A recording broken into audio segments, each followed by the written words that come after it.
बिस्मिल्लाहिर्रहमानिर्रहीम। अस्सलाम वालेकुम नाजरीन, आप देख रहे हैं मेरा यूट्यूब चैनल कानून की दुनिया।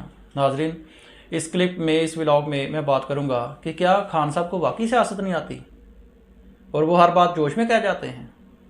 और ये भी बताऊंगा कि पिछले चंद माह में खान साहब ने कौन सी ऐसी चालें चली हैं, कौन से ऐसे पत्ते फेंके हैं, कौन से ऐसे खेल खेले हैं कि पीडीएम और सियासी गुरु चकरा के रह गए हैं। और ये भी बात करूंगा बड़े अफसोस के साथ कि ये जो लीडर्स हैं, खुद को कहते हैं कि जी हम लीडर्स हैं, अगर लीडर्स ऐसी हरकत करेंगे, ऐसी बातें करेंगे, अवाम को, बच्चों को, नौजवानों को ऐसी चीज़ें सिखाएंगे तो कौम कहाँ जाएगी। लेकिन उससे पहले ये कामरान खान साहब की ये कलेक्शन है, वीडियो कलेक्शन है, ये ज़रा सुनिएगी 1 मिनट के लिए। बड़ी आसान है। इलेक्शन की डेट आपको चाहिए तो तोड़े पंजाब असेंबली, तोड़े केपी की असेंबली और चले जाएं इलेक्शन में।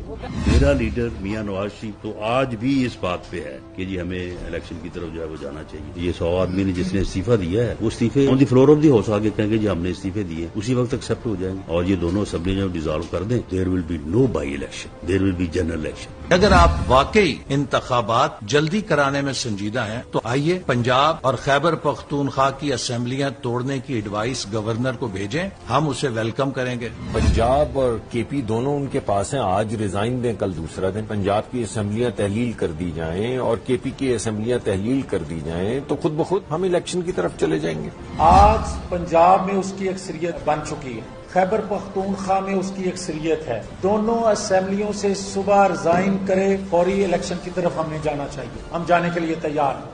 जी नाजरीन, आपने ये क्लिप सुना।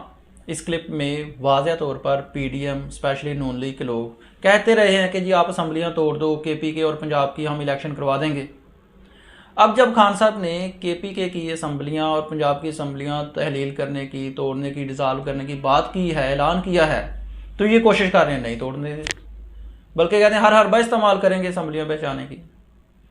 यार पहले तो आप कहते थे, मीडिया पर डटे हुए थे, बयान देते थे, डटाई के साथ कहते थे कि असेंबलियां तोड़ो, जनरल इलेक्शन करवा देते हैं। अब जब खान साहब ने कहा कि असेंबलियां तोड़ रहा हूं, आओ इलेक्शन करवाओ, मैदान में आ जाओ, तो आप कहते हैं नहीं नहीं नहीं, नहीं हम नहीं आएंगे। यार ये हम अपने बच्चों को क्या सिखा रहे हैं? क्या लीडर्स ऐसे होते हैं? लीडर्स तो सिखाते हैं भाई बात की है उस पर डटे रहो। लीडर्स तो सिखाते हैं कि जो बात करनी है वो पहले तोलो फिर बोलो। लीडर्स तो सिखाते हैं कि जो एक बार बात कह दी है, जो एक बार वादा कर लिया है, जो एक बार प्लान बना दिया, उस पर डटे रहो, चाहे उस पर आपको नुकसान ही हो। लेकिन यहाँ पर तो ऐसा नहीं हुआ। ये आपकी इन लीडर्स की, इन सियासतदानों की ऐसी बातों से जो हमारे नौजवान हैं, जो हमारे बच्चे हैं, जो आने वाली नस्ल है, जो हमारी कौम है, क्या असर पड़ेगा? क्या सीखेंगे कि भाई अपनी फ़ायदे की बात करो, जब चाहो फिर जाओ, किसी ने कौन सा पूछना है।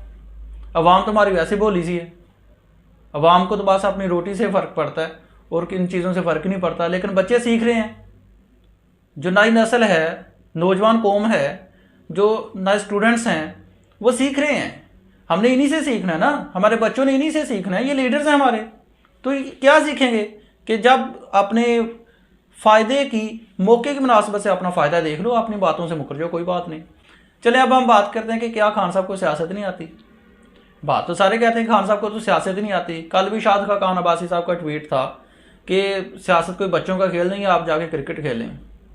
तो मैं बताता हूँ कि खान साहब ने पिछले चंद माह में चंद 2-4 बातें बताऊंगा कि क्या खेला है कि पीडीएम चकरा के बैठ गई। सारे के सारे सियासी ग्रुप परेशान हो जाते हैं। सबसे पहली बात यही इलेक्शन की कि आप कहते थे केपी के और पंजाब असेंबलियां तोड़ो, इलेक्शन करवा देंगे। खान साहब ने ऐसा खेला कि आप कह रहे हैं नहीं नहीं नहीं, असेंबलियां ना तोड़ो, असेंबलियां तोड़ो, आप हुकूमत करो। लॉन्ग मार्च की बात कर लेते हैं। जब लॉन्ग मार्च स्टार्ट हुआ, खान साहब ने कहा जी मैं आ रहा हूँ इस्लामाबाद। 1-1.5 महीना से इस्लामाबाद बंद, कंटेनर सिटी बना दिया गया। 51 करोड़ के लॉन्ग मार्च फंड्स जारी हुए, ख़त्म हो गए। सिंध की पुलिस बेचारी आके सड़कों पर जलील होती रही। और फिर क्या हुआ? बड़ा जोर लगाया हुकूमत ने, सुप्रीम कोर्ट में पिटीशंस हो गई। खान साहब ने जाके इस्लामाबाद की हद को हाथ लगाया, वापस आ गए प्रैंक करके। तो सारे के सारे उधर ही इंतजामात रह गए। अब कहते हैं खान साहब को सियासत नहीं आती।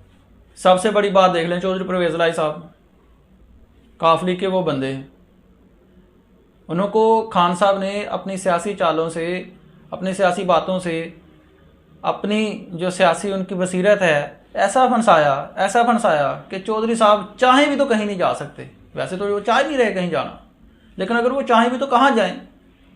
पिछले जो उनकी सियासी पार्टी थी, जो अब आई पार्टी थी, वो तो पहले तकरीबन टूट चुकी है। खान साहब को छोड़ेंगे तो जाएंगे कहाँ? दूसरी पार्टियों की मकबूलियत नहीं है। तो ये है खान साहब की सियासत। आप कहते हैं खान साहब को सियासत ही नहीं आती। खान साहब ने एक पहला वाहद बंदा है जिसने बयानिया दिया, मीर जाफर मीरजादा की बातें की, वो फिर भी अवाम में खड़ा है। वो वाहद बंदा है जिसने महंगाई भी की थी, फिर भी अवाम उसके साथ है। वो वाहद बंदा है जो इंटरनेशनल लेवल पे लड़ता भी था, इंटरनेशनल लोगों की आंखों में आंखें डाल के बात भी करता था। लोग फिर उसके पीछे चलते हैं, लोग फिर उसकी बातें मानते हैं। आप कहते हैं उसको सियासत ही नहीं आती। तो ये सियासत है, लेकिन ये सियासत नहीं है कि अपनी बात से मुकर जाओ, फ़ायदा देखकर, मौका देखकर। अपनी बात से मुकरना नहीं चाहिए या पहले बात नहीं करनी चाहिए। लेकिन ये पीटीआई की तरफ से भी होता है, ये खान साहब भी करते हैं, अपनी बात से मुकर जाता है। मेरी रिक्वेस्ट है, अवाम की रिक्वेस्ट है कि अपनी बात से ना मुकरें। बच्चों को सिखाएं क्या आप कौम को दे के क्या जा रहे हैं? आपकी तो एज होगी, आपकी तो उम्र होगी, आप कोई 5, 7, 10, 15 साल तक अल्लाह के प्यारे हो जाएंगे। पीछे तो इन बच्चों ने रहना है। तो ये क्या सीख रहे हैं आपसे? अपनी बात से मुकर के, अपनी बात से फिर के आप इनको सिखाएंगे क्या? तो ये जो सियासतदान हैं, सारे सियासतदान तकरीबन जो अपनी बात से मुकर जाते हैं वो गलत करते हैं। बात से नहीं मुकरना चाहिए, मैदान में रहना चाहिए, भागना नहीं चाहिए।